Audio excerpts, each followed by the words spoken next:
ఎప్పుడు లేనని వర్షాలు. నేను సూటిగా మీడియా మిత్రులను అడుగుతున్నా.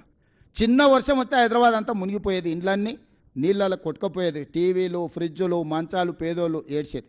ఈసారి ఎన్నిసార్లు 60 ఏళ్ళు, 70 ఏళ్ళు, 80 ఏళ్ళ కంటే ముందు కురిసినంత అత్యధిక వర్షపాతం ఈరోజు నగరంలో కురిస్తే ఏ కాలనీలైనా ముంపుకు గురైనాయా?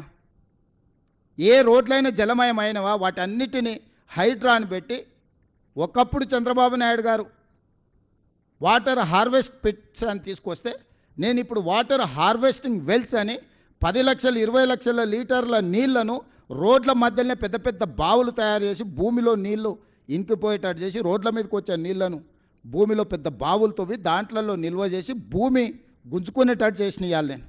ఒకప్పుడు రాజ్భవన్ ముందర చిన్న వర్షం వస్తే ఎన్ని నీళ్ళు ఉండేది, మీరు అందరు సాక్ష్యం కదా. మక్తాకు పోవడానికి అవకాశం ఉండేనా?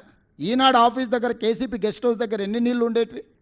సచివాలయం ముందర ఎన్ని నీళ్ళు ఉండేది? వీళ్ళు కొత్త కట్టిన సచివాలయం కూడా రాగానే నీళ్ళలో మునిగిపోలే.